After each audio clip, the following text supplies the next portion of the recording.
Hey everyone, welcome to Medical Interview Simulation in English. Today we're going to practice medical interviews based on questions from the Japanese National Medical Examination. We'll turn these exam questions into real-world conversations between Dr. Satomi as the physician and Umi Yamazato as our patient.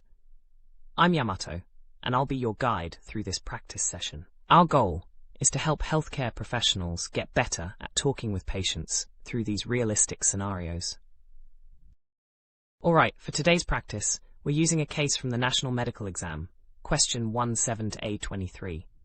Let me introduce Umi-san, who is a 74-year-old female. We'll see how Dr. Satomi handles this consultation.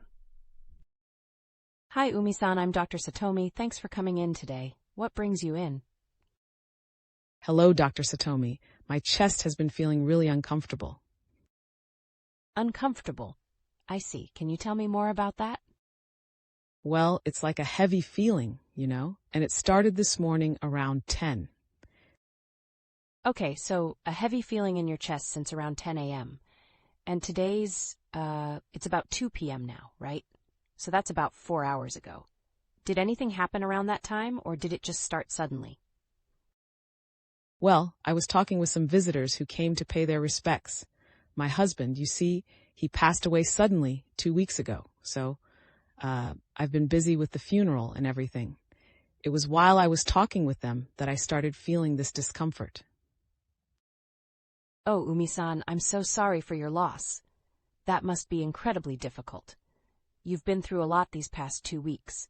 It's really good that you came in to get this checked out. Thank you, doctor. Yes, I was worried, and on top of the chest thing, I've been feeling a bit nauseous and just generally unwell.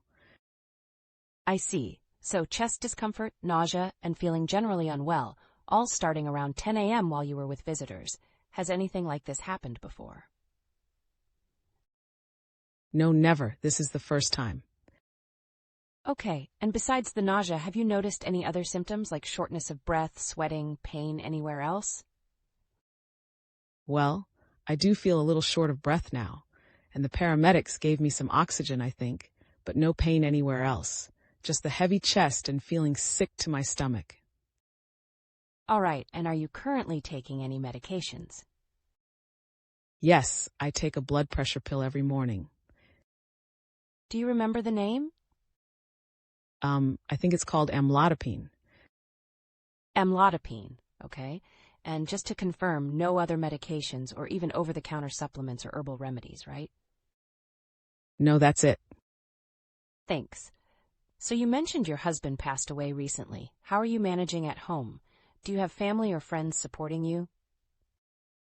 It's been hard. My daughter has been staying with me, which is a big help. But it's still very lonely, and all the arrangements, it's been very stressful. I can only imagine. It sounds like you're going through a very challenging time, and this chest discomfort must be adding to the stress. You said it's worse when you're interacting with people? How is it now? Just chatting with me. It's not as bad as when I was talking with the visitors earlier, but I still feel this heavy feeling. Okay, Umi-san, you've done the right thing by coming in today. We're going to do some tests and figure out what's going on. Let me just quickly recap. You're experiencing chest discomfort that started this morning along with some nausea and shortness of breath. This began while you were speaking with visitors who came to offer their condolences about 4 hours ago. You have a history of high blood pressure, for which you take amlodipine. You also report significant recent emotional stress due to the passing of your husband 2 weeks ago, and you're being supported by your daughter. Did I miss anything? No, that's all correct. All right, we'll get you taken care of. That was a great example of gathering a patient's history, Dr. Satomi. You started with open-ended questions, used active listening, showed empathy, and confirmed your understanding. Key takeaways here are starting broad, allowing the patient to lead, and following up on any leads they give you. Also, don't forget about psychosocial factors. Life events like losing a loved one can really impact a patient's health. Hey, if you want to check your answers, head over to the National Medical Exam question 170A23.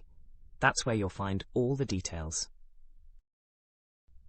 And that's a wrap for today's medical interview simulation in English. Thanks for practicing with us, and we'll catch you next time.